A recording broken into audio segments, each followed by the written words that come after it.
और आरसी को भी, फिर भी मैं करा दे रही हूँ। देखो, हाँ। हाँ, यहाँ पे ना लुइस अल्थ्यूसर जो है ना, लुइस अल्थ्यूसर डिस्टिंग्यूज बताते हैं, मतलब सब बोलता है कि old young, young marks, old marks, है ना। तो ये डिस्टिंग्यूज कौन करता है, ये भी एग्जाम में क्वेश्चन आता है कि ओल्ड मार्क्स, ये भी एग्जाम में क्वेश्चन आया हुआ है कि यंग मार्क्स और ओल्ड मार्क्स में डिस्टिंग्यूज किसने किया, फर्क किसने किया, किसने बोला कि ये यंग मार्क्स है और ये ओल्ड मार्क्स है। तो आंसर हो जाएगा लुइस अल्थ्यूसर। ठीक है, समझ में आ गया। अगर एग्जाम में क्वेश्चन है कि यंग मार्क्स और ओल्ड मार्क्स में फर्क किसने किया, तो लुइस अल्थ्यूसर। ठीक है, यंग मार्क्स क्या बोलता है, यंग मार्क्स, यंग मार्क्स क्या है, देखो क्या बोल रहा है, the young Marx refer to Karl Marx का अर्लियर वर्क। कार्ल मार्क्स का जो अर्लियर वर्क है ना, which which focus more on humanism, alienations, philosophical ideas. ठीक है ना, बोले कि जो मार्क्स का पहला बुक है, ठीक है ना, स्टार्टिंग का जो बुक है, जो बुक जो ह्यूमनिज्म पे बेस्ड है, जो एलिनेशन पे बेस्ड है, जो फिलोसफिकल आइडियाज शामिल है, जैसे फॉर एग्जांपल तुम्हारा ईपीए, ईपीएम में सबसे ज्यादा एलिनेशन के बारे में लिखा हुआ है ना। उसकी ईपीएम को फुल फॉर्म ऐसे हो गया, इकोनॉमिक फिलोसफिकल मैन्युस्क्रिप्ट्स, है ना। उसके बाद तुम्हारा जर्मन आइडियोलॉजी, है ना। तो ये जितने सारे बुक है ना, ये यंग मार्क्स बोला जाता है, इन सबको यंग मार्क्स बोला जा रहा है, क्योंकि इसमें ह्यूमनिज्म व्यू है, ह्यूमनिस्टिक व्यू है। ठीक है, लुइस अल्थुसर फर्क कर रहे हैं, लुइस अल्थुसर बोल रहे हैं कि जो कार्ल मार्क्स का अर्ली वर्क है ना, उसको बोला जाता है यंग मार्क्स। लाइक तुम्हारा जर्मन आइडियोलॉजी हो गया, इकोनॉमिक फिलोसफिकल मैन्युस्क्रिप्ट हो गया। क्यों, क्योंकि इन सब बुक में ना सिर्फ ह्यूमनिज्म व्यू है, साइंटिफिक व्यू नहीं है, ह्यूमनिज्म व्यू है। ठीक है, ह्यूमनिज्म व्यू है। ठीक है, नेक्स्ट आ रहे हैं कि ओल्ड मार्क्स के बारे में इन्होंने क्या बोला, in contrast the old Marx refer to his lateral work.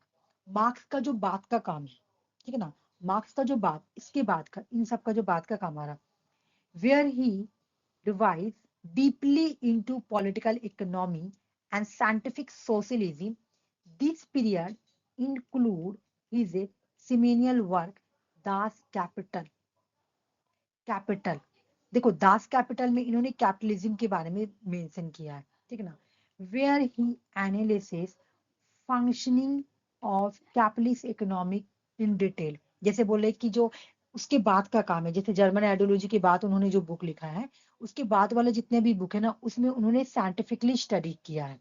ठीक है ना, जैसे दास कैपिटल, तो दास कैपिटल में इन्होंने क्या किया है, कैपिटलिज्म का बिल्कुल डिटेल से स्टडी किया है। जैसे इसमें सार, जैसे तुम्हें एग्जाम में अगर क्वेश्चन आए कि मार्क्स का कौन सा बुक है जिसमें वो सरप्लस वैल्यू के बारे में बात करती है, तो वो दास कैपिटल है।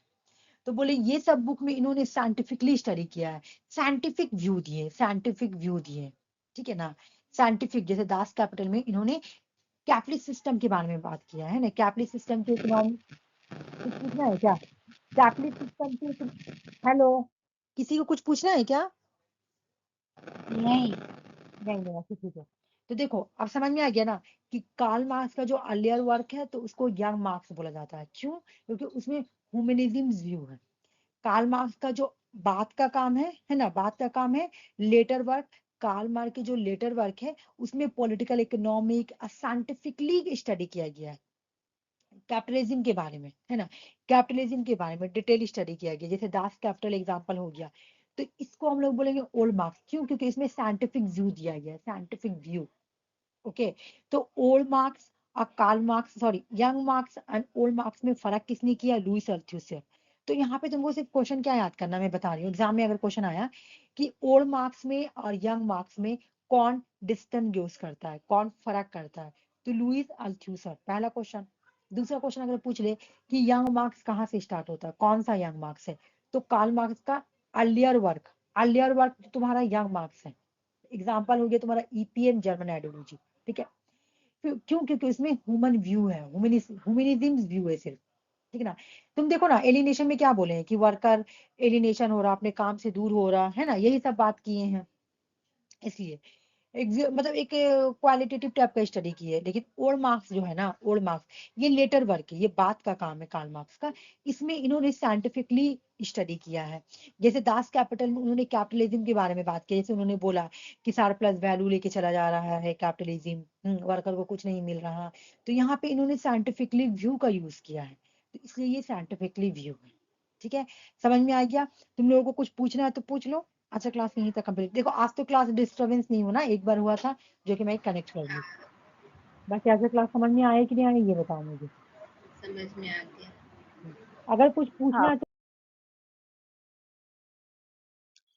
देखो, बुजान एंड वेबर, ठीक है, ये लोग दोनों कोपेनहेगन स्कूल से जुड़े हुए हैं। अरे लिखा क्यों नहीं रहा? हाँ ठीक है। Buzan and Weber are perhaps best known as the first figure behind influential Copenhagen School of Studies of Security Studies। देखो कोपेनहेगन स्कूल क्यों आया था पहले समझ लो। कोपेनहेगन स्कूल आया था सिक्योरिटीज की स्टडी करने के लिए, ठीक ना। एक कंट्री को कैसे सिक्योर रखना है उसका स्टडी करने के लिए कोपेनहेगन स्कूल आया था। पहला क्वेश्चन का आंसर अगर तुमसे पूछे तुमसे हम कि कोपेनहेगन स्कूल आया क्यों था तो बताओ।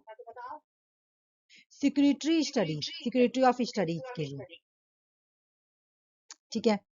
कोपेनहेगन स्कूल किससे जुड़ा हुआ है? सिक्योरिटी स्टडी से, ठीक है। इसके दो थिंकर थे, कोपेनहेगन स्कूल में दो थिंकर थे।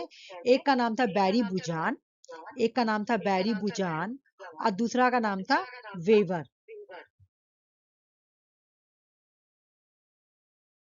ठीक है। समझ में आया ये वाला कॉन्सेप्ट? बताओ पहले कि कोपेनहेगन स्कूल किससे जुड़ा हुआ है, किससे रिलेटेड है? हाँ, दो थिंकर का नाम बताओ।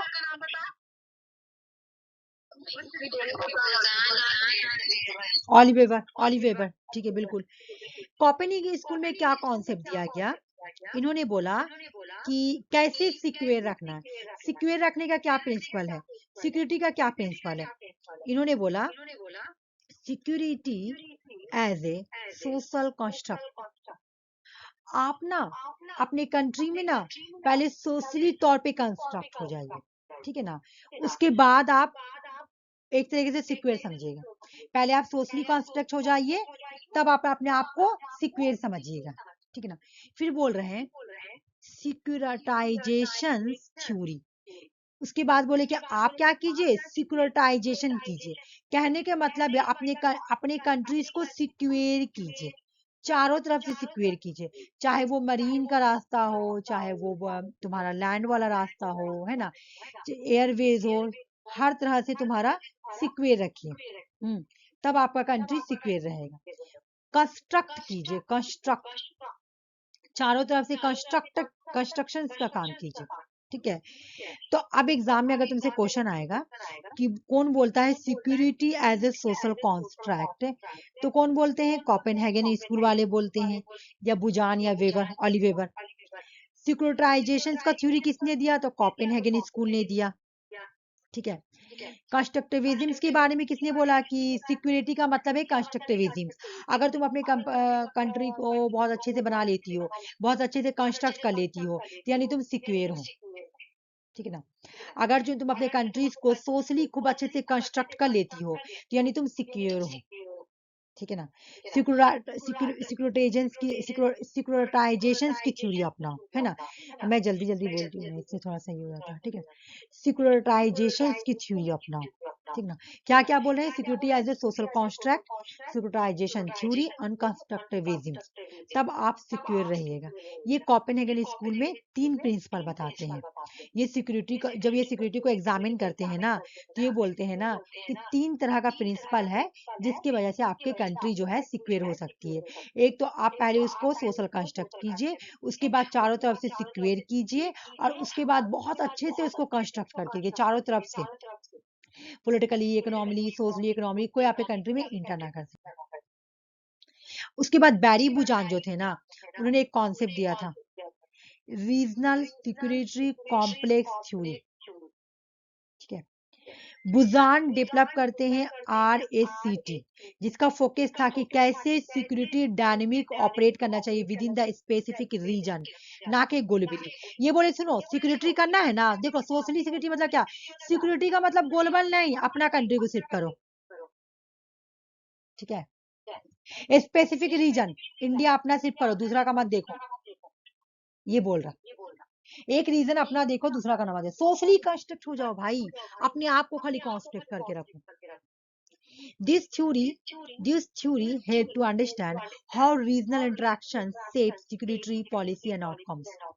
ये थ्योरी ये हम लोग को समझाने में ये हेल्प कर रहा है कि कैसे रीजनल इंटरेक्शंस शेप करता है सिक्योरिटी को और पॉलिसी को, और कैसे आउटकम निकलता है। देखो देखो कैसे बोल रहा है, अगर तुम सिक्योर हो तो तुम सिक्योर हो, ठीक है।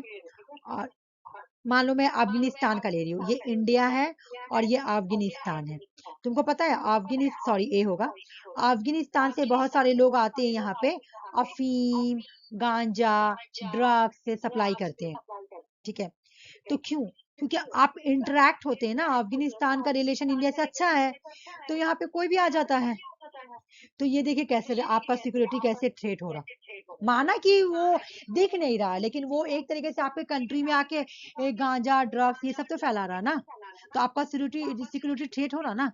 चलिए आ जाइए, उसके बाद आप 26 से जो 2008 में जो तुम्हारा अटैक हुआ, अच्छा अभी जो तुम्हारा कश्मीर में जो हुआ था, वो भी तो एक जगह से तुम्हारा सिक्योरिटी का ही कमजोरी था।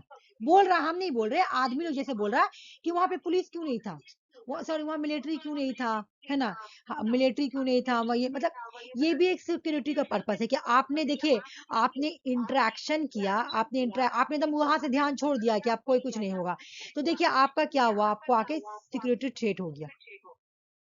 ये हम लोग को ये समझाने की कोशिश करिए थ्योरी कि रीजनल इंटरेक्शन, मान लो कि रीजनल इंटरेक्शन कैसे हुआ कि जैसे कि अमेरिका इंडिया और पाकिस्तान, इंडिया पाकिस्तान एक ही रीजन का है, south Africa, sorry south Asia, है ना, इंडिया पाकिस्तान, तो इंटरेक्शन की वजह से देखो तुम्हारा सिक्योरिटी थ्रेट हुआ, तो आप इसको पूरा अच्छे से कंस्ट्रक्ट कर दीजिए।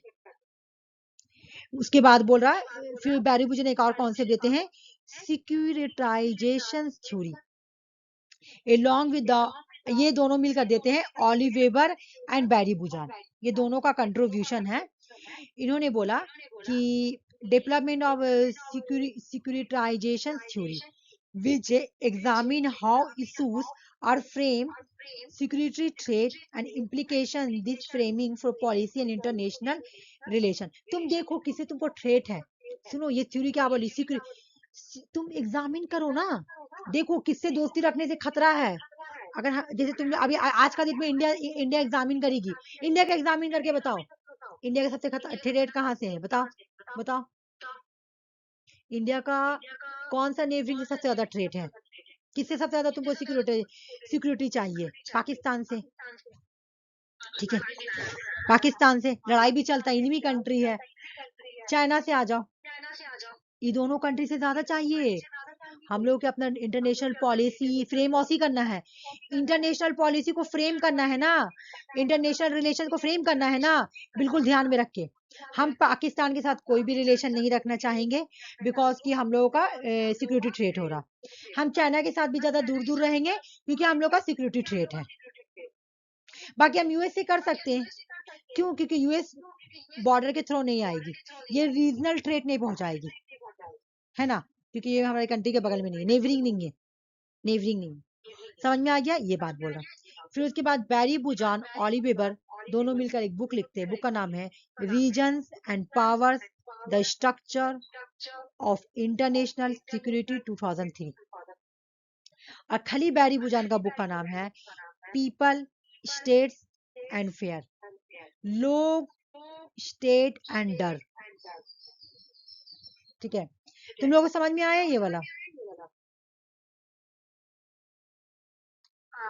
आ गया। अच्छा तुम लोग मुझे बता दो थोड़ा, कोटो प्रोटोकॉल कब आया था, एडॉप्ट किया गया था 1997 में। थ्री मैकेनिज्म का नाम बता दो, सिर्फ थ्री मैकेनिज्म का नाम बता दो।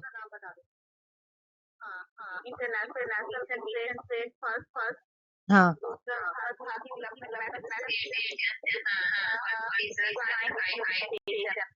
ओके ओके ठीक है, आज क्लास यहीं तक रहने दो।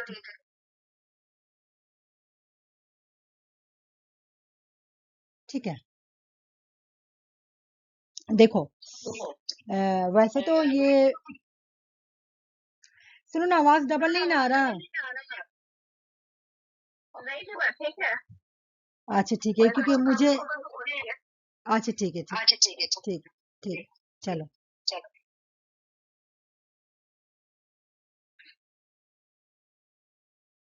ठीक है, देखो ये जो टॉपिक है ना, ये पेपर 1 का भी टॉपिक, ठीक है, ये पेपर 1 का भी टॉपिक है। ठीक है, तो इसको हम लोग को बहुत अच्छे से पढ़ना है। सबसे पहले पढ़ेंगे the Kyoto protocol, the first international treaty to set legally binding target to cut greenhouse gas emission ना। ये पहली ऐसी कोई ट्रीटी है जो इसलिए आई थी लीगली बाइंडिंग करने के लिए। मान लो कि कोई एक कंट्री है, ठीक है ना, आज एक कंट्री को बोलती है कि तुमको 10% ग्रीन हाउस गैस को इमिट करना है, ठीक है, और ये नहीं करती है। अगर ये नहीं करेगी ना, तो इसको पेनल्टी देना पड़ेगा। ठीक है, तो ये लीगली बाइंडिंग थी।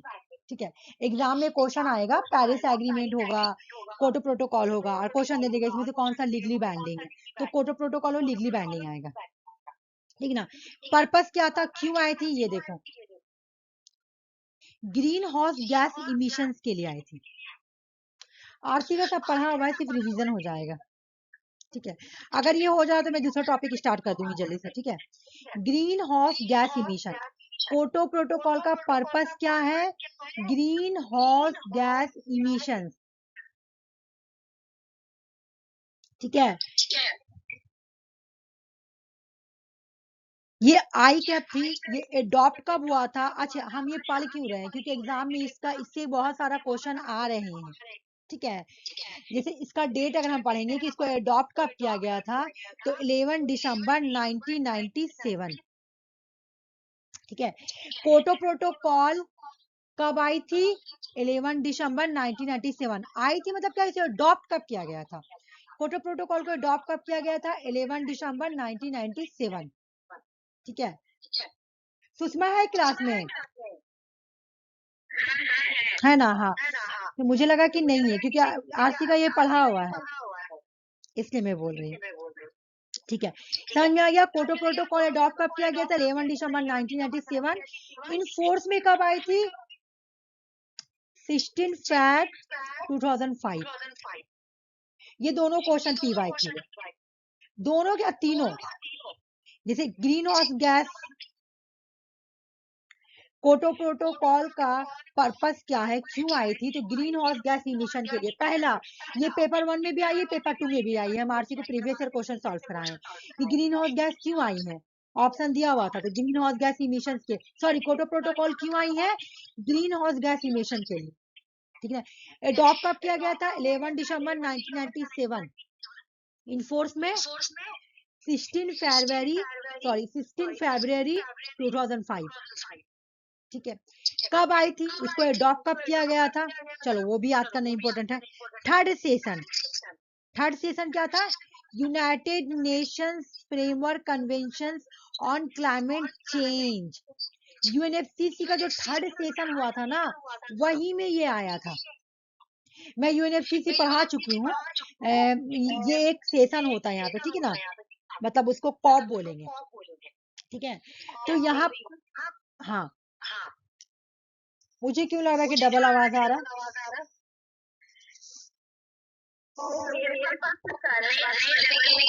डबल नहीं ना है, ठीक है ठीक। तो देख लो क्वेश्चन कि इसको एडॉप्ट कहाँ किया गया था, यूएनएफसीसी के अंदर। ये पेपर 1 के लिए इंपॉर्टेंट है, ठीक है ना। पेपर 2 में तो इजी क्वेश्चन आते हैं, ठीक ना, पेपर 2 में तो इजी क्वेश्चन आते हैं, बट पेपर 2 में इजी आते हैं। जैसे कि क्वेश्चन आया हुआ है, ग्रीन हाउस गैस क्यों आया, ये सॉरी क्योटो प्रोटोकॉल क्यों आया, ग्रीन हाउस गैस इमिशंस के लिए, एडॉप्ट कब किया गया था? 11 दिसंबर 1997। इनफोर्स में कब आया? 16 फरवरी और 2005। कहाँ पे आया, कहाँ पे इसको अडॉप्ट किया गया था? ये पेपर 1 के लिए है, ठीक है ना। कहाँ पे अडॉप्ट किया गया था? United nation framework convention on climate change, UNFCCC, ठीक है। इंडिया ने इसको कब रेटिफाई किया? इंडिया ने इसको 2002 में रेटिफाई किया, ठीक है। उसके बाद यूएस ने इसे कभी रेटिफाई किया ही नहीं, कभी नहीं किया। कनाडा ने किया था लेकिन 2012 में विड्रॉ हो गया। सुनो, यूएस ने इसको क्यों नहीं किया रेटिफाई? ये बोला ये ट्रीटी डिस्क्रिमिनेशनरी ट्रीटी है। अभी मैं बताऊंगी क्यों। जैसे हम लोग जो पढ़े थे ना, कॉमन बट डिफरेंस रिस्पॉन्सिबिलिटी, कि जैसे कि कॉमन तो है बट रिस्पॉन्सिबिलिटी तो आप डिफरेंस दे रहे हैं, तो यूएस इसको कभी रेटिफाई नहीं किया ना। यूएस ने कभी रेटिफाई नहीं किया और कनाडा इसे विड्रॉ ले लिया, ठीक है। कनाडा इससे बाहर चल गया। कनाडा ये बोल के गया कि नहीं, ये एक डिस्क्रिमिनेशनरी ट्रीटी है। 2012 में कनाडा निकल गया, ठीक है। अभी इसमें कितना अभी कितना कंट्री है? करंटली देयर आर 192 पार्टीज है। कोटो प्रोटोकॉल में कितने मेंबर कंट्रीज है? तो 192। ये क्लियर हुआ कि नहीं? मुझे बताना पहले तुम लोग, ठीक है, कि कोटो हो गया ना। चलो तो ये वाला रिवीजन करते हैं, ठीक है। ये पेपर 1 के, ये पेपर 1 के लिए, ये पेपर 1 में आता है। मैं एक ही वक्त दोनों ही पढ़ा दे रही हूँ, ठीक है ना। पेपर 1 पेपर 2 में मिला के कर दे रही हूँ, ठीक है। बोला क्या कि कोटो प्रोटोकॉल में 6 गैस को बोला गया था। जैसे बोला ग्रीन हाउस गैस को कम करना है ना, रिड्यूस करना है, उसकी इमिशन को कम करना है, ठीक है। कितना करना है? तो भाई 5.2% तक, ठीक है, ओके। चलो, लेकिन कौन कौन सा गैस को बोला गया कि कम करना है? कौन कौन सा गैस को? ये भी एग्जाम में आता है कि बोला गया कोटो प्रोटोकॉल में 6 गैस को बोला गया था कि इन 6 गैस से ग्रीन हाउस गैस हो रहे हैं, ठीक है ना। ग्रीन हाउस गैस हो रहे हैं तो इनका क्या करना है? इमिशन करना है, ठीक है। इमिशन, तो इमिशन तो करना, ये बात तो ठीक है, बट कौन कौन सा है? Carbon dioxide, methane, nitrogen, nitrous oxide है, नाइट्रोजन नहीं है, नाइट्रोस ऑक्साइड है, N2O है, ठीक है। याद करो, याद करना पड़ेगा, ठीक है ना। इसका देखो कोई क्रोनोलॉजिकल ऑर्डर, मतलब कोई ट्रिक है? जैसे अगर हम इसका ट्रिक देखें, oxide, carbon monoxide, methane, nitrous oxide, ये 3 वो कार्बन डाइऑक्साइड, मीथेन, कार बैठे नहीं, फिर भी नहीं हो रहा। कार में कार में मीथेन ऑक्साइड नहीं, कार में मीथेन नाइट्रस, कार में मीथेन नाइट्रोस हाइड्रा पर हाइड्रो था, पर था, सल्फर था, नहीं याद हो रहा। हाइड्रो पर सल्फर। एक बार रिवीजन करो मेरे साथ, ठीक है ना। 6 गैस में है कार्बन डाई ऑक्साइड। पहला गैस कौन सा है? बिल्कुल, हाँ। सेकंड है तुम्हारा मेथेन, ठीक है ना।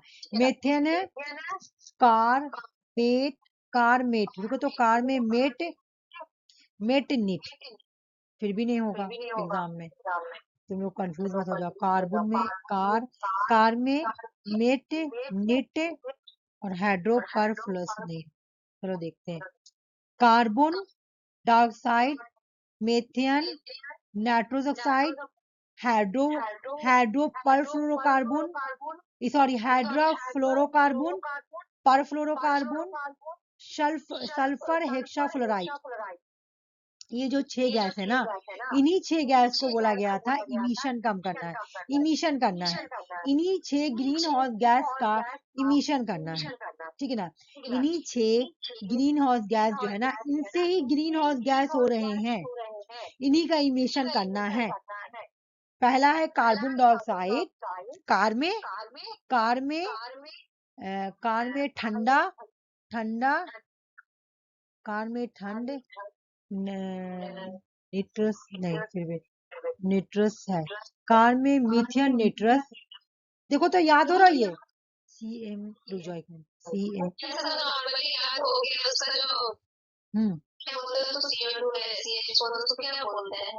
ये मेथियन, CH4, CO2, ओ परफ्लोरोकार्बन। नहीं, एग्जाम में आता है, देखो एग्जाम में कैसे आता है, इनमें से कौन सा ग्रीन हाउस गैस नहीं, कौन सा ग्रीन हाउस गैस में क्योटो प्रोटोकॉल में रखा गया है, कौन सा ग्रीन हाउस गैस को क्योटो प्रोटोकॉल में नहीं रखा गया है, क्वेश्चन ऐसे आता है। ठीक है, एक मिनट रुक जाओ, दोनों आता है, बहुत बार आया है, पेपर 1 में बहुत बार आया हुआ। ठीक है, पेपर 1 में बहुत बार आया, एक बार नहीं आया, हम इसको बहुत प्रीवियस ईयर में सॉल्व कराए, इसलिए इसका याद करना पड़ेगा। रुक जाओ, क्योटो प्रोटोकॉल में CM, रुक जाओ, CM फिर भी नहीं हो रहा ना, NHP, CM और PM हो गया। ठीक है, तो हो गया तो अच्छा बात है। फिर भी ना मैं अगर रात में देखूंगी, अगर हो जाएगा तो मैं बता दूंगी। ठीक है ना। Carbon monodioxide, methane, nitrous oxide, hydrofluorocarbon, perfluorocarbon, sulphur hexafluoride. ठीक है, फिर उसके बाद बोला कि क्योटो प्रोटोकॉल में 2 कमिटमेंट पीरियड है। कितने कमिटमेंट पीरियड है? 2, प्रीवियस ईयर क्वेश्चन है। ठीक है ना। फर्स्ट कमिटमेंट पीरियड है 2002 से लेके 2012। ठीक है ना। 2012 में कितना बोला गया था कि 5% कम करना, प्रीवियस ईयर, सब प्रीवियस ईयर। ठीक है, कितना करना है, ग्रीन हाउस गैस को इमिशन करना है, कितना परसेंट? 5%। कहां तक का ले जाना है? 1990, 1990 के लेवल में ले जाना उठा के। सेकंड कमिटमेंट पीरियड क्या बोला? सेकंड कमिटमेंट पीरियड बोला, देखो जैसे 2012 में खत्म हुआ तो 2013 से लेकर 2020। ठीक है, कितना बोला? 80%, लेवल 1990। अच्छा, कहाँ पे हुआ था ये वाला पूछा गया था। सेकंड कमिटमेंट पीरियड जो है ना, ये दोहा में हुआ था।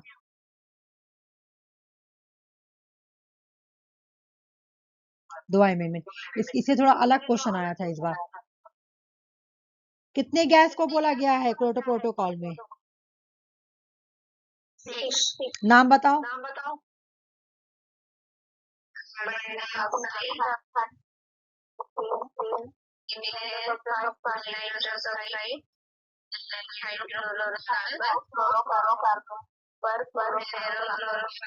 हाँ बिल्कुल ठीक। कितना पीरियड है, कौन सा?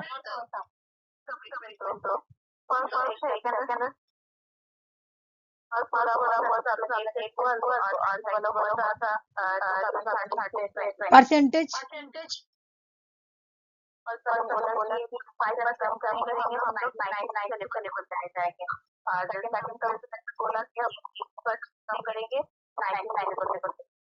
ये फर्स्ट कमिटमेंट पीरियड और सेकंड कमिटमेंट पीरियड में तो बता दो। अब आरती तो बताई, सुषमा तुम बताओ सेकंड वाला। हाँ फर्स्ट तो हो गया, और सेकंड आरती बताई। अब तुम बताओ, आरती का सही था। कहाँ से कहाँ तक? नहीं, 2013 से 2020। हाँ 18%। ठीक है, लेवल वही। ठीक है, याद हो गया, रिवीजन हो गया आरसी का। ठीक है, चलो अब आ जाओ।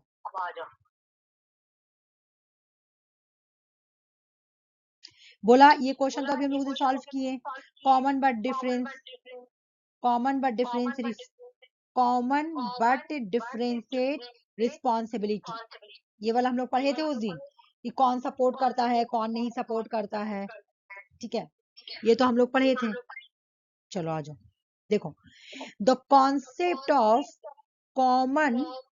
Common but differentiate responsibility CBDR is a foundation of the Kyoto Protocol.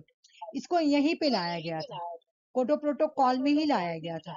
Common जो CBDR है ना, जो हम लोग उस दिन क्वेश्चन सॉल्व कर रहे थे, तो ये यहाँ पर ही आया था। यहाँ पे क्या हुआ था, देखो, it hold industrialized nation accountable for lowering existing emissions because their previous contribution to the atmosphere present concentration of greenhouse gas. बोला जो इंडस्ट्रियलाइज नेशन है ना, वो अगर इमिशन करते हैं ना, तो उनको आके अकाउंटेबल होना पड़ेगा, ठीक है, बिकॉज क्योंकि वो प्रीवियस जो भी पहले हुए हैं इमिशन, उसके लिए वही रिस्पॉन्सिबल है, ठीक है ना। तो ये जो तुम्हारा था, ठीक है, ये एक इम्पोर्टेंट ग्लोबल इन्वायरमेंट नॉर्म्स है जो डेवलपमेंट किए गए थे इंटरनेशनल कम्युनिटी के थ्रू। CBDR को लाया कौन था, इंटरनेशनल कम्युनिटी ने लाया था, ठीक है। इसको डेवलप कंट्री फेवर करती है, इसको डेवलप कंट्री फेवर करती है और डेवलपिंग कंट्रीज इसको अपोज है। सॉरी एक मिनट रुक जाओ, डेवलपिंग कंट्री फेवर करती है और डेवलप कंट्री अपोज है। तो डेवलप कंट्रीज में कौन आ जाएगा, USA है ना, कनाडा, ये लोग इसका अपोज नहीं मानती है, बोलती है डिस्क्रिमिनेशन है, ठीक है। समझ में आ रहा कि ये जो CBDR है ना, इसको, हाँ बिल्कुल, ये सपोर्ट करती है डेवलपिंग, बट डेवलप कंट्री इसका अपोज है।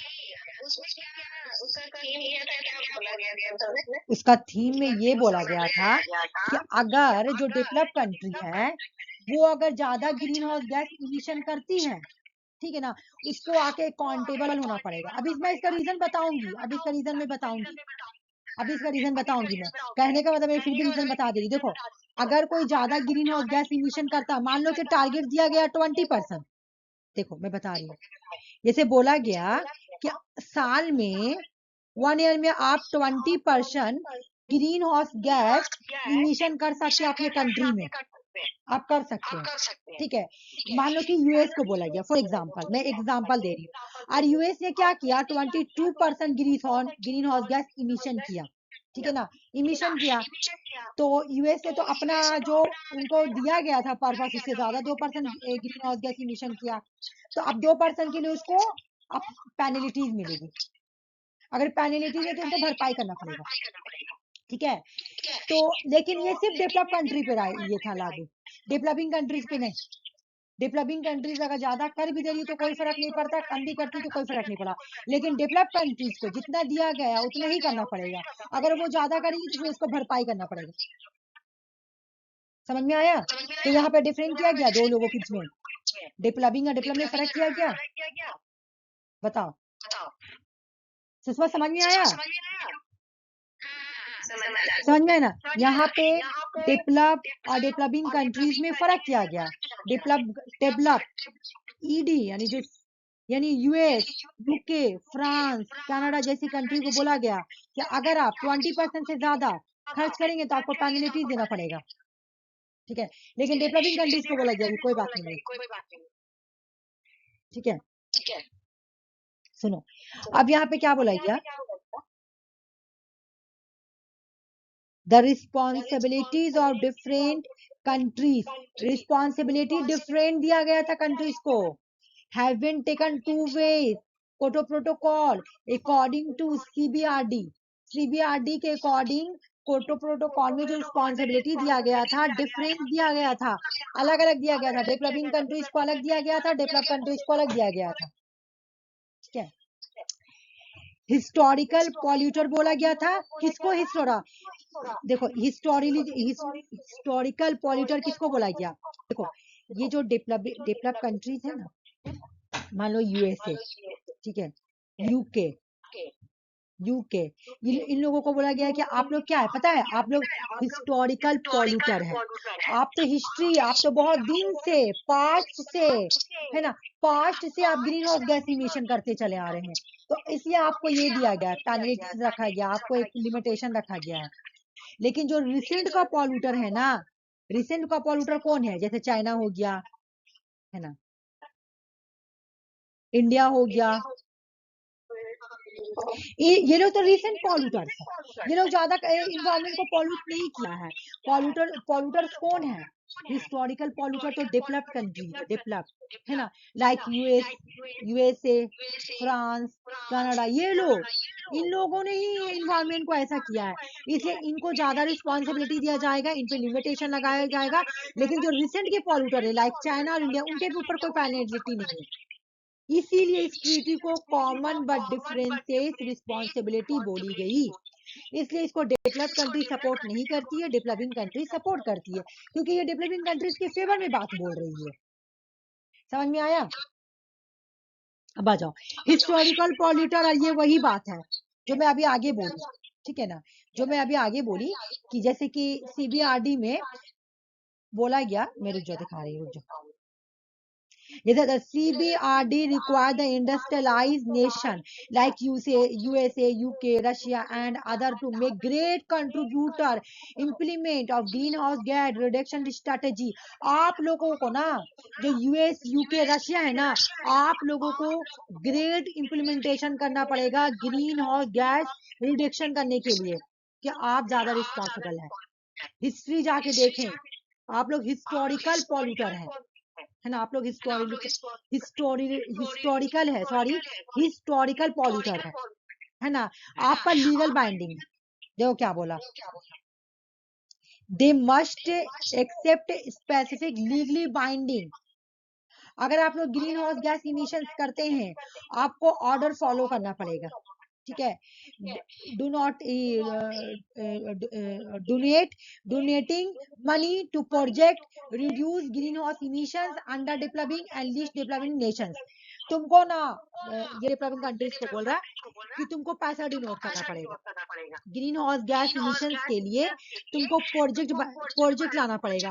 तुमको क्या करना पड़ेगा, जो अंडर डेवलप कंट्रीज है या जो लिस्ट डेवलप कंट्रीज है ना, जो अंडर डेवलप नेशन है या जो लिस्ट डेवलप नेशन है, वहां पे जाके तुमको प्रोजेक्ट लगाना पड़ेगा, है ना, ताकि ग्रीन हाउस गैस इमिशंस कम हो सके, ठीक है। ये बोला तो लीगली बाइंडिंग किसके लिए था बताओ, तो लीगली बाइंडिंग किसके लिए था, आंसर बताओ। हाँ, हिस्टोरिकल पॉल्यूटर में कौन आएंगे? डेवलप्ड, हाँ ठीक है। अब आ जाओ, अब रिसेंट पॉल्यूटर देखो, बोला रिसेंट पॉल्यूटर में जो डेवलपिंग कंट्रीज है, ये लोग कुछ ज्यादा नहीं कर रहे हैं, ये लोग कुछ ज्यादा नहीं कर रहे, ये लोग कुछ ज्यादा नहीं किए हैं, ठीक है ना। This compromise nation, the China, India, Brazil nation should be talk all reasonable step their greenhouse। इनको जो लेना है ले अपना स्टेप, है ना, जो लेना है ले, कोई नहीं है।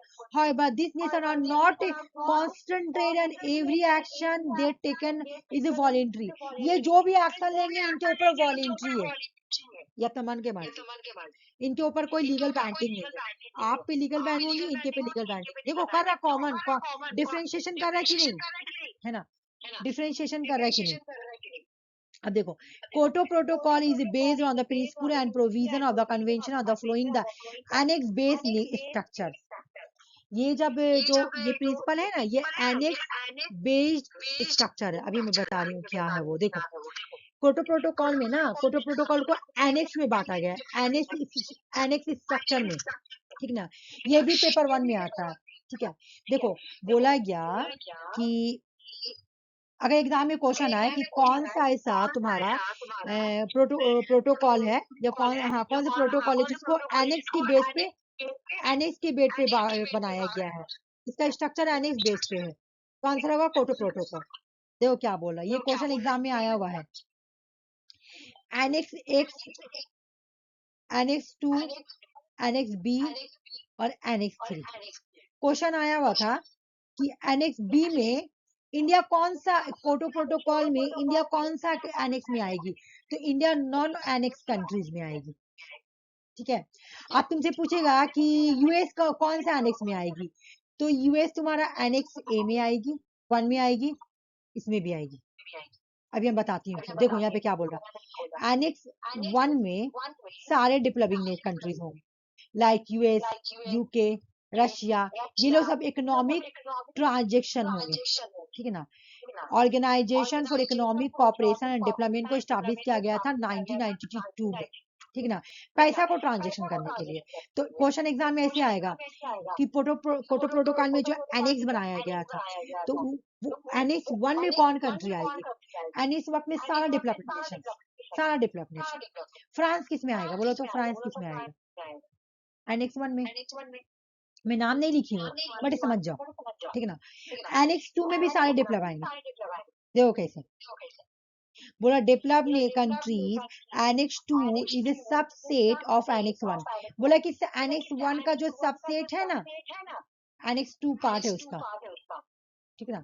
Required to provide financial and technical support to EIT and developing countries assess.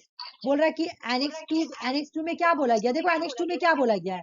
Annex 2 में बोला गया है कि जितना भी डेवलप्ड नेशन है ना, जितना भी डेवलप्ड नेशन है, ये हेल्प करेगी, किसको हेल्प करेगी?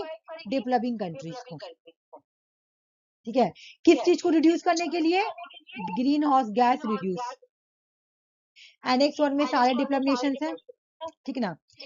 इकोनॉमिक ट्रांजेक्शन करेंगे, किसको करेंगे transaction? Economic organisation for economic cooperation and development को हो गया। एनेक्स 2 में क्या बोला? एनेक्स 2 में बोला कि सारा डेवलपिंग नेशन, लेकिन फाइनेंशियल हेल्प करना है, किसको हेल्प करना है? डेवलपिंग नेशंस को, डेवलपिंग कंट्रीज को हेल्प करना है। और डेवलपिंग कंट्रीज जो है वो क्या करेंगे? जो डेवलपिंग नेशंस को हेल्प कर रहे हैं, तो वो क्यों हेल्प कर रहे हैं? ताकि ग्रीन हाउस गैस रिड्यूस हो, है ना, उसका इमिशन कम हो। अब आ जाओ, फिर बोल रहा कि ये क्वेश्चन आया था तुम्हारा कि कनाडा कौन सा एनेक्स में आएगा? कनाडा एनेक्स बी में, जबकि कनाडा 2012 में निकल गया। The Kyoto protocol set binding emission reductions, यहाँ पे जो आएगा इसको कम इमिशन दिया जाएगा, ठीक है ना। एनेक्स बी में जो आएगा वो कम डेवलप होगा, डेवलप ही होगा बट कम, जैसे कनाडा जैसा कंट्री, देखो क्या बोला कि binding emission reduce target 37 industrialise countries. इसके अंदर 37 इंडस्ट्रियलाइज कंट्रीज को रखा गया और फर्स्ट राउंड टारगेट यहाँ पे दिया गया 2008 से 2012, 2008 से 2012 तक का टारगेट दिया गया। फिर सेकंड टारगेट दिया गया और सबको बोला गया कंपलसरी है, कंपलसरी है, टारगेट कंपलसरी है, ग्रीन हाउस गैस का रिड्यूशन करना टारगेट कंपलसरी है। डेवलप्ड कंट्रीज को टारगेट दिया गया था यहाँ पर, ठीक है ना। एनेक्स 1 एनेक्स 2 में कौन आएगा तुम्हारा? सब डेवलप। एनेक्स 1 में क्या बोला गया कि पैसा ट्रांजेक्शन करना, लेकिन किसको? Organisation for economic cooperation development को। एनेक्स 2 में बोला गया आपको हेल्प करना है, किसको हेल्प करना है? डेवलपिंग कंट्रीज को। एनेक्स बी में क्या बोला गया? कनाडा आएगा। यहाँ बोला गया कि ग्रीन हाउस गैस इमिशंस करने के लिए 2 राउंड कराया गया था, एक था 2008 से 2012, दूसरा था 2013 से 2020, ठीक है। और यहाँ पे बोला कंपलसरी है, ग्रीन हाउस गैस इमिशन करना कंपलसरी है। अब नन एनेक्स कंट्री में कौन आएगा? इंडिया, चाइना, ब्राजील, ठीक है ना। बोला कि ये parties to the UNFCC are not listed annex 1, ये एनेक्स 1 में नहीं आएगी क्योंकि ये डेवलपिंग कंट्रीज है, ठीक है ना। इन पे कोई बाइंडिंग नहीं है, टारगेट कोई बाइंडिंग नहीं है, ठीक है ना। और list developed countries no binding target, no, इनको कोई कुछ बोला ही नहीं है कि आप लिस्ट कम करो या ना करो, कुछ ये करती ही नहीं है। ये लीस्ट डेवलपिंग कंट्रीज में no binding target to reduce greenhouse gas, मतलब देखो किसको टारगेट नहीं दिया गया? डेवलप कंट्रीज और लीस्ट डेवलप कंट्रीज, है ना। टारगेट सिर्फ डेवलप्ड कंट्रीज को दिया गया, टारगेट सिर्फ डेवलप्ड कंट्रीज को दिया गया, है ना।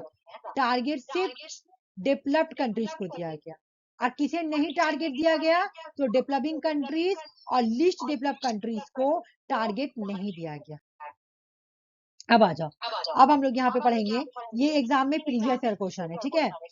कि क्वेश्चन आया था कौन सा कोटो प्रोटोकॉल का मैकेनिज्म है, फिर एक बार आए कौन सा नहीं है। हम आरसी से बहुत बार सॉल्व करवाए, पूछ लो, ठीक है।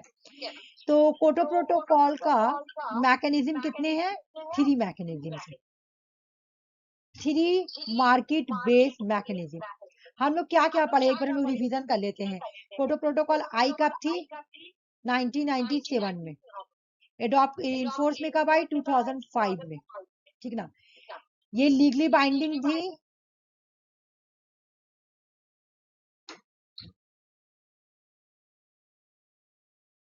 ये लीगली बाइंडिंग थी डेवलप्ड कंट्रीज के लिए।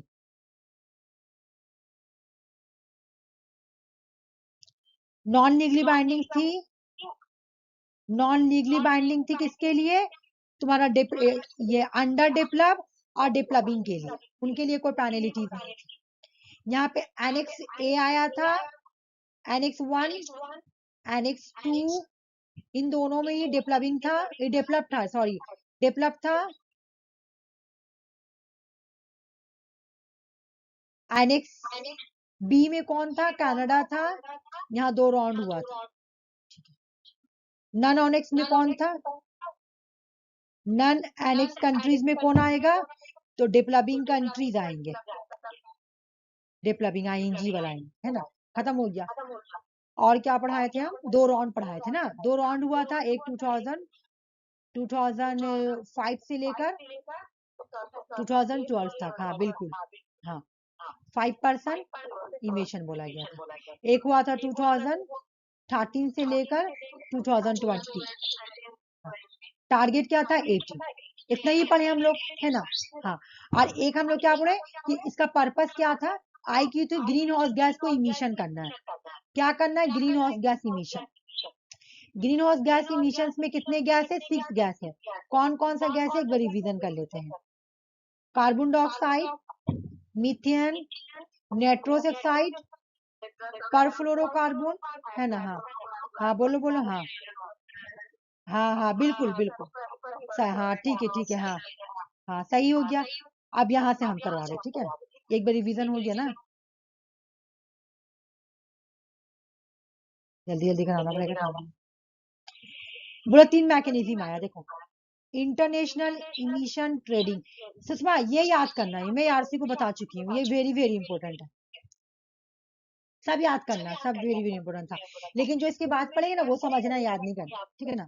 इंटरनेशनल इमिशन ट्रेडिंग, ग्रीन कोटो प्रोटोकॉल के मैकेनिज्म्स कितने देख लो, आईईटी, इंटरनेशनल इमिशन ट्रेडिंग, दूसरा क्लीन डेवलपमेंट मैकेनिज्म, तीसरा joint implementation. International emission trading, clean development, मतलब पहले बोला ट्रेड करो, फिर बोला क्लीन करो, फिर बोला ज्वाइन हो जाओ। International emission trading, clean development mechanism, joint implementation. अब आ जाओ एक एक करके समझेंगे, इसको समझना। देखो क्या बोल रहा है, बोला कि कोटो प्रोटोकॉल के तीन मैकेनिज्म्स हैं। These emissions can be sold to industrialized nations that create more than appropriate by nations who emit less than permitted.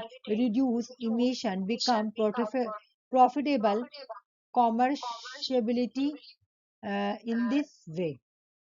बता रही हूँ क्या बोल रहा हूँ, देखो यहाँ बोला ट्रेड, ठीक है। अब मेरी स्टोरी समझो, मान लो ये ए है, ठीक है, ए का क्या हुआ कि ए किस में आएगा? डेवलप, है ना। डेवलप कंट्रीज को टारगेट दिया गया कि आपको साल में 20%, ठीक है ना, 20% ही सिर्फ ग्रीन हाउस गैस इमिशन कर सकते हैं, ठीक है, कर सकते हैं, ओके। तो अब डेवलप कंट्री कौन है तुम्हारा? मान लो ए, तो ए से ना 22% खर्च हो गया, ग्रीन हाउस गैस इमिशन 22% हो गया। अब इसको क्या बोला कि आप क्या कीजिए, भरपाई कैसे कीजिए, ये देखो क्या बोल रहा कि these emissions can be sold to industrialized nations that create more than appropriate by nations to let emit। बोला कि अगर कोई, देखो मैं यहाँ पे एक एग्जांपल दे रही हूँ, रुको, मान लो कि यूएसए है, ठीक है, और ये इंडिया है, ठीक है ना। सभी कंट्री को बोला गया कि आपको साल में 20% ही ग्रीन हाउस गैस इमिट कर सकते हैं, ठीक है ना। लेकिन डेवलप कंट्री पे लीगल बाइंडिंग है और डेवलपिंग कंट्री पे कोई लीगल बाइंडिंग, है ना। तो अब यूएस ने क्या किया? 22% खर्च किया, ठीक है ना। यूएस ने 22% ग्रीन हाउस गैस इमिशन खर्च कर दिया, मतलब जितना टारगेट दिया गया था टारगेट से ज्यादा खर्च कर दिया, 2% ज्यादा खर्च कर दिया। अब क्या होगा? सुनो क्या बोला गया, तो इंडिया जो है उसको भी दिया गया 20%, तो इंडिया ने 18 खर्च किया, इंडिया का 2% बचा हुआ है, ठीक है ना। तब यहाँ पे क्या बोला गया है कि जो डेवलप्ड नेशन, जो इंडस्ट्रियलाइज नेशन थे, मान लो यूएसओ से, यूएस ने क्या किया, यूएसओ ने 2% ज्यादा इमिशन कर दिया है ना, तो वो जाकर ट्रेड कर ले, वो ले ले, पैसा देकर इंडिया से 2% ले ले, तब आपका जो आपका गैप है ना वो फिल हो जाएगा। देखो यहाँ पे लिखा हुआ है कि नेशन, रुक जाओ, मैं एक बार इरेज कर रही हूँ। जैसे यहाँ पे देखो कि ओ माय गॉड, यहाँ जैसे लिखा हुआ है कि Nations who limit less than is a permitted, जो कम खर्च किया है ना उससे जाके ले लो, उससे जाके 2% खरीद लो, बराबर हो जाएगा, ट्रेड कर लो उससे, तो इसको बोलेंगे इंटरनेशनल इमिशन ट्रेडिंग, ठीक है ना। जब जब ट्रेड कर रहा है तो उसको इंटरनेशनल ट्रेडिंग, तुमको डिफिनेशन नहीं याद करना है, सिर्फ एक याद करना है नाम, इंटरनेशनल इमिशन ट्रेडिंग का मतलब है कि अगर कोई कंट्री ज्यादा इमिट कर दे रहा है ग्रीन हाउस गैस को, तो जो कंट्री कम खर्च किया है ना उससे जाके तुम ट्रेड कर लो, उसको खरीद लो, है ना, बाय कर लो। ओके हो गया, अब आ जाओ, अब दूसरा क्या बोल रहा, the clean development mechanism CDM, developed nation produce more polluted loss carbon credit, मतलब तुमको कार्बन क्रेडिट कितना, इसको देखो, अच्छा कार्बन क्रेडिट्स जो है ना ये सिर्फ कोटो प्रोटोकॉल में, सिर्फ कोटो प्रोटोकॉल में ही यूज किया गया है, बार बार ऐसे हो जा रहा है।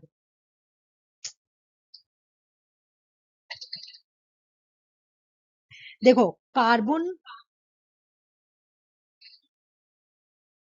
हेलो आवाज आ रही है तुम लोग को, हाँ ठीक है, ठीक है। देखो क्या हुआ कि ये जो कोटो प्रोटोकॉल है ना, कोटो प्रोटोकॉल, ठीक है, इसको क्या बोला गया, कोटो प्रोटोकॉल, तो कोटो प्रोटोकॉल में ही सिर्फ तुम्हारा कार्बन क्रेडिट्स के बारे में बात किया गया है, ठीक है ना, और कहीं पे नहीं, क्योंकि यहाँ पर भी तुमको क्या हो रहा, कार्बन को बेचा जा रहा, कार्बन को खरीदा जा रहा है ना। यहाँ पे एक क्वेश्चन देखो, यहाँ पे बनता है, फिर यहाँ पे क्या हुआ, देखो क्या बोल रहा कि वही वाला कॉन्सेप्ट, यूएस आ जाएगा और इंडिया आ जाएगा, ठीक है ना, इंडिया तो नहीं आएगा, एनएक्सबी में कनाडा आएगा ना, एनएक्सबी कंट्री आ जाओ, एनएक्सबी, ठीक है, आ जाओ। देखो क्या बोल रहा कि the clean development mechanism is one of the flexible mechanisms under the Kyoto protocol, ठीक है, बोला कि ये जो क्लीन डेवलपमेंट मैकेनिज्म है ना, ये कोटो प्रोटोकॉल का बहुत ही इंपॉर्टेंट और फ्लेक्सिबल मैकेनिज्म है, ठीक है। It allow countries with a greenhouse gas emission reduction commitment to annex B countries to implement emission reductions project developing countries. This project can be certified emission reduction CER credit, each equivalent to 1 ton of CO2 which can be contained towards meeting कोटो target. अब यहाँ पे सुनो क्या बोल रहा, अभी हम क्या बोले, ऊपर क्या पढ़े, इंडस्ट्रियलाइज कंट्रीज के बारे में, यहाँ पे क्या बोला कि अगर कोई एनेक्स बी कंट्री देख लो, ठीक है ना, क्योंकि एनेक्स बी कंट्री पे क्या था, यहाँ पर भी लीगली बाइंडिंग था, ठीक है ना। मान लो कि कोई एनेक्स बी कंट्री, मान लो कि कनाडा कनाडा कनाडा जैसी कोई कंट्री, टारगेट कितना दिया गया था, कार्बन क्रिएट का कार्बन इमिशन का टारगेट कितना दिया गया था, 20% दिया गया था, और इन्होंने भी क्या किया, इन्होंने भी 22% कर दिया।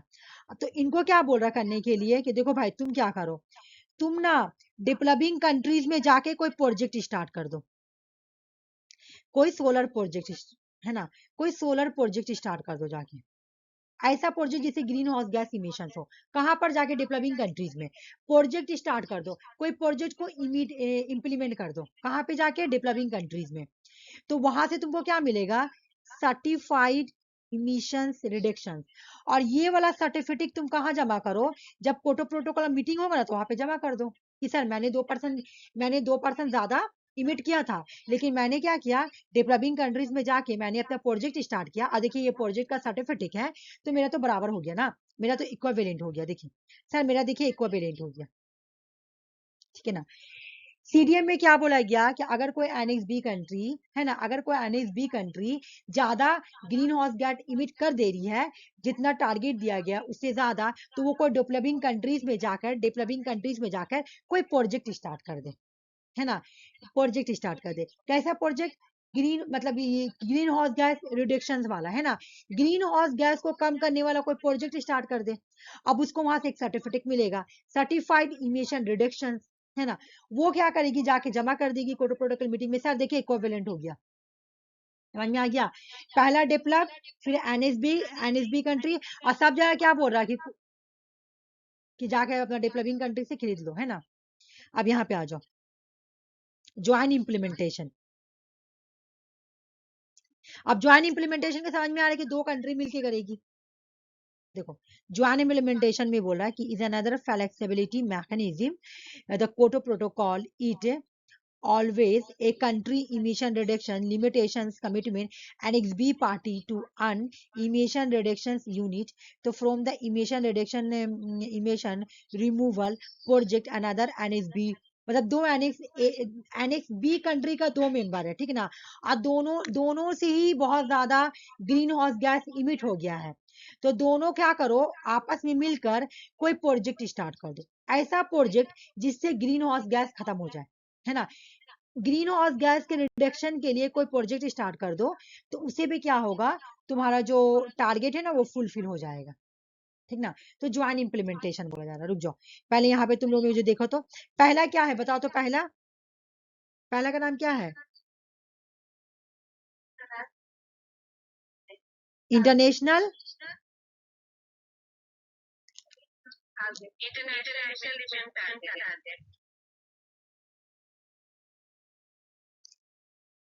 हमको आवाज नहीं आ रहा तुम लोग का, ठीक से बोलो।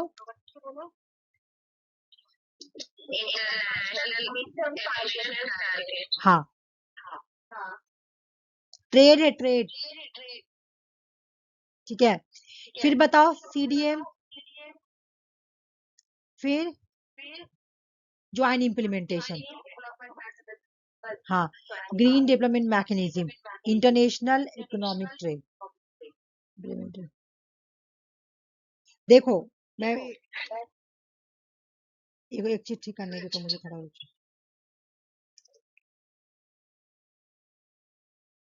एक सेकंड रुको।